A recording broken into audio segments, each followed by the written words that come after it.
I'm Michael Reed, and thank you for joining me on the Adaptive Man podcast. Today, I want to talk to you a little about something that's actually pretty close to the chest for me among the list of emotions we've discussed so far. Anger and grief are two of them we've mentioned in previous episodes, but today we're going to talk about anxiety.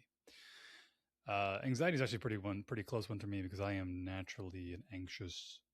No, I wouldn't say I'm anxious. I'm an anxiety prone individual. I have a tendency to lean more towards anxiety than I do other emotions when just left at my own volition. In previous episodes, we discussed how the emotions essentially are almost data points being presented by the unconscious mind to your conscious mind about things in your environment, things that are happening internally, things that are happening externally, things that could be happening, things that have happened. And if we can describe the subconscious, the back of your mind, your monkey mind, your reptile brain, all that stuff as a computer in a way, it's almost like an AI has been gathering data, gathering information. If anger can be seen as almost like a antivirus program, it's meant to try and guard and protect and prevent things from changing or protecting something to prevent it from being damaged. And if grief is something of a software update where our version of reality that we had up until this point has to be updated, what we thought is not going to happen anymore. We have to grieve it. Then anxiety can be thought of as almost having way too many programs open simultaneously. Or if you want to use an analogy like Google Chrome or something like that, or any kind of web browser, having too many tabs open all at the same time. And even the most powerful computers in the world just can't handle that much computational processing all in one moment. This may hit home even more for you if you are somebody who would say is, and not to brag in a certain way, but to have a higher level of intelligence, a higher IQ, you're a little bit more capable. Maybe you were gifted as a kid. Maybe you did really well in school growing up. Maybe you just like things came easily to you. But then later on in life, you just found harder and harder to actually find meaningful accomplishments and get stuff done the way other people do, the way people can just look at a thing and just go do it without overthinking it. When they can just accomplish a task without having to find 15 or 20 different ways to do the thing and just doing it in some way and seeing what happens. This is very apt information for you to hold on to. Personally, anxiety has been something I've been dealing with for a long time. Anxiety, in a nutshell, is your unconscious mind's attempt to try to predict the future and to look at possible future scenarios that are unfolding, but it ends up generating too many scenarios and at the same time tries to find solutions to those scenarios instead of just going in and doing the thing and seeing what happens. And since the brain and the subconscious mind is essentially designed for safety, for security, for keeping you alive, essentially survival, catastrophizing can be something downstream of what anxiety does. It's almost like the brain is saying, I think this could happen, which could also lead to this, which could lead to this, which could lead to this, which could lead to this. And all of a sudden you've got one scenario looking at. It could be asking for a raise at work. It could be asking a girl for her phone number. It could be taking a chance on a podcast episode talking about anxiety. And all of a sudden your mind just unconsciously, involuntarily starts generating thoughts and ideas and patterns and and things and scenarios that could play out in one part of your mind. And then another part of your mind that is maybe more dedicated to problem solving is trying to find solutions to all these problems. But the mind only has so much space to work with it at one time. So what ends up happening to me, has helped in a lot in the past for me, is that you end up with analysis paralysis. It's that you're involuntarily either taking in too much data, or your mind has taken potential situations and it's looking for every conceivable possible outcome of what could happen and is trying to plan for it, which in effect consumes basically all of your cognitive power and makes you feel literally drained. Your brain uses about a third, if not more, of the total energy output that you consume on a daily basis in terms of blood sugar and things like that. Your brain's using a lot of energy. And if a lot of that energy is being poured into finding potential scenarios and situations to account for instead of actually overcoming maybe the nervousness or the lack of confidence to try to just do the thing and see what happens, you end up stuck in these loops, which ends up creating almost like a positive feedback loop. This is fantastic if you're trying to actually solve problems, but it can be terrible when you get to a point where your body becomes almost unable to move forward with something. Overthinking, maybe you're irritable. Procrastination is usually a very big sign that you may have some anxiety issues, having difficulty sleeping. If you're endlessly researching a decision that is not life or death, or you have a feeling that you can't relax until everything is done and handled, this is usually a good point that your anxiety is just almost out of control. And this is not accounting for people who have genuine anxiety disorders due to things like traumatic life experiences or past experiences that have just really rocked their world, or they're planning a big decision. But generally speaking, if most decisions in life you're going to have are not life or death, then the amount of planning that needs to go into it may not be proportional to the amount that your mind is spending time trying to solve the problem for. So, and essentially, what anxiety is doing is the mind and body trying to prepare for possible future threats. So, by comparison, fear might be a response to what's happening right now, but anxiety is a response to what could happen next. It's your mind trying to anticipate danger, prevent a future loss, increase your preparedness for something, generate possible solutions and outcome, and keep the important concerns in your focus and attention. The problem is, we don't live in a world in which things are as life and death as they used to be. A lot of the mammalian brain, the human brain and mind, has evolved in a world where there were basically life or death decisions on a very regular basis.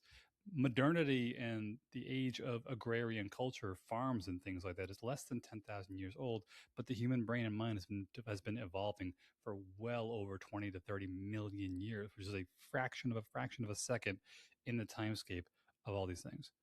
So being able to identify that you're not really under attack, it's not actually a genuine threat, can be a very potent tool if you have a mind that likes to solve problems, chew on problems, try to analyze and do things and find problems to solve. You might be somebody who has very low anxiety, who can just do things but has a hard time with creativity and coming up with new ideas. Or you might be in the flip side like me, where I have no problem coming up with a ton of ideas and analyzing situations from 25 different angles, and then have a hard time actually starting. And just to also understand that anxiety is not specifically only locked to your mind. It can actually be generated in the body. Anxiety is actually consisting of a bidirectional emotion.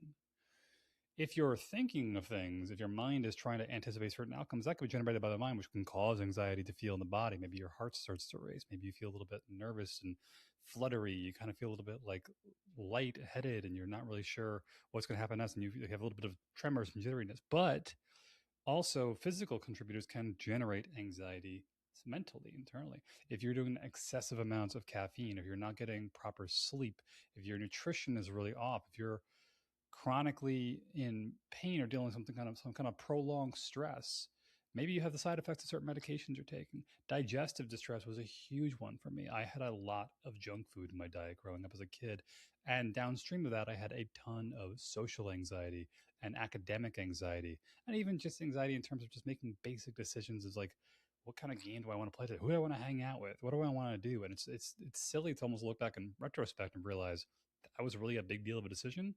But internally, the mental model was looking at it like everything was like, it was a life or death decision, because physiologically my anxiety was so high due to my body being in distress. So then, if you find yourself dealing with anxiety as a man, in particular, what are some things that have helped me tremendously that can maybe help you in trying to, for lack of better words, close down the programs or close down these extra tabs? Number one is reminding yourself daily that the vast majority of the decisions in your life are not life or death. Most of them are reversible. There are some high stakes and irreversible decisions you could be making down the road, but the vast majority of them, if you can identify this is a two-way door versus this is a one-way door, most things that fall into the two-way door category don't require a disproportionately large amount of energy to actually look at the future outcomes and solve the problems ahead of time. Personally, what I like to go by is what I'll refer to as the 70% rule. 70% rule basically says, generally speaking, if I can acquire roughly 70% of the information of this decision, then I'm just going to go through with it, either to do it or to not do it based on what I've found so far. You can't exactly quantify when you've hit 70%, but the general theme being, after a certain point, more effort has a diminishing return on having more information to get a better decision making capacity. Meaning, say, for example, you might say, I'm interested in asking a girl out today. I'm interested in going to Ask for a promotion at work. I'm interested in making an investment in something. And if you have determined that this is not an irreversible decision, like it's not going to be the end of the world if she doesn't, she doesn't accept an invitation to go on a date. It's not the end of the world if I don't get promoted. It won't be the end of the world if I invest in this thing and it ends up being a failure. Doing a good amount of information to say, rather, doing a good amount of research, sorry, to say, okay, do I look good? Asking her out on a date. Do I look decent? Am I confident enough to like stand tall with my shoulders back and my head held high? Do I have a general plan of what I'd want to do if she said yes? Am I okay with, what's going to happen if she says no? This catastrophizing gets reduced, even in the case of, situation with the job promotions we were talking about, the date, the job promotion, and the investment. The job promotion, are they going to fire you if you ask for a promotion? Do you feel like you've spent a decent amount of time figuring out why you think you deserve the promotion? And can you counter them before points if they bring some points forward as to why they feel that you don't? And then third one being the investment. Is this actually going to blow up your portfolio, or is this just something that's going to be a bit of a burn that you'll write off later on in your taxes? If you can get to a point where you can take this catastrophizing, bring it into your prefrontal cortex, meaning you're pulling it forward from the back of your mind. Perfect example of this is just to write it down. Because it's so easy for the mind to start chewing on something. And if you're prone to anxiety like me, you're going to start creating more and more and more and more tabs, more programs, or more possible scenarios until trying to solve every one of the scenarios and programs on the way. And then it becomes so overwhelming and fatiguing, you can't actually get anything done. Versus saying, if you write it down on paper, you type it out on a computer, you put it somewhere, you give it to somebody else to hold onto out of your head. When you can see it, when you can read it on a computer, when you can hear it from somebody else, it's no longer being completely chewed on the back of your head. Now, the front of your brain, which is the prefrontal cortex, where a lot of your rational problem solving capacity comes from, can actually decide, is this actually as big of a deal as we're making it? Or is it just like not that big of a deal if it doesn't go right? Is this a 70% decision that is reversible? Or do I actually really need to spend more time on deciding if this is the right decision or not, if it's an irreversible decision? So, questions you might ask yourself if you're dealing with a heavy decision or having a compulsion towards anxiety is just to ask yourself questions that you'd be talking to somebody else. What exactly am I afraid of might happen? What is the realistic worst case scenario, not the most dramatic one? How likely is that to happen? If it happened, then what would I do? What part of this is actually in my control and what part of this is not within my control? What's the next physical action I can take? Not mental, not more thinking. What's the next thing I can get up and move around and actually physically accomplish? Sending the email, sending the text, asking the person out, asking for the promotion, clicking the button to do the investment, whatever it may be. And when will I reconsider the rest of the things that I have to consider the situation? When you're able to ask these questions, it ends up reducing and closing out those programs internally, because then you can actually see it by having an access into a part of your mind that it can't be chewed on again by that anxiety producing monkey brain anymore. And to understand that the goal is not to ever eliminate anxiety, because it's basically impossible. Because again, anxiety is just the mind projecting future outcomes that haven't happened yet, which some of those outcomes could actually be worthy of analyzing and looking at. You don't want to completely get rid of it, because in a sense, if you are a highly intelligent, high IQ person who is prone to anxiety, that could be a gift. And you don't want to shove it down or push it down with things like alcohol or recreational use or drugs. You want to learn how to channel it and harness it. Occasional anxiety is not something to be feared. Constant, consistent anxiety and a fear of actually engaging with life, that might be something a little bit more intense, something worth looking at. Have you had some kind of past traumatic experiences? Do you have some kind of physiological disruption or some kind of hormonal disruption causing this to happen? Seeking professional help may not be the worst thing in the world. But also, if you're somewhere in between of a little bit more anxious, but not going to the hospital for a complete breakdown, working with a therapist or coach can be a fantastic way to actually sit down and try to map out what it is you're trying to accomplish and why you keep hitting these repeat failures, and understanding your body better, understanding your mind better. In my case, personally, working with coaches ended up being one of the best investments I ever made, because they were able to point out to me and create a structure and a plan to understand that I am just a person who is naturally prone to just loving to think and thinking, come up with new ideas and combinations of things and trying new combinations of all this and that. And I can come up with 100 ideas if you give me time to, and I'll execute in almost next to none of them if I don't sit myself down and make myself do them one by one and knock it off the list, because my mind will naturally gravitate towards rumination and overthinking and not enough physical action. Some people might be the opposite. Some people have no problem doing what they're told to do, but have a hard time coming up with new ideas. And that's a completely different problem to have. But in your case, if you are a man dealing with anxiety, if you have too many tabs open, if your relationships are falling apart because you can't stop thinking and can't stop trying to over prepare and plan, if you have an intolerance to handle whatever that 30% may happen. If you planned for 70% and then 30% ends up, blowing up in your face, the investment went wrong, she ended up not interested in you, you didn't get a job promotion, whatever it may be, practicing becoming okay with the outcomes in life. Because at some point, past a certain point, more planning doesn't actually produce higher results for most reversible decisions in life.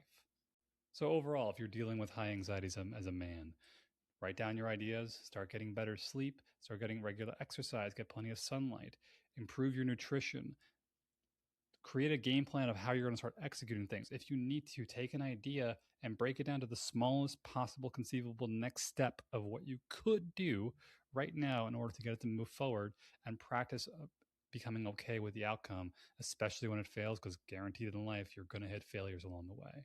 Learn to distinguish anxiety of just a regular day-to-day thing versus a chronic stress and anxiety disorder, and maybe talk to a doctor or therapist or coach if you need to.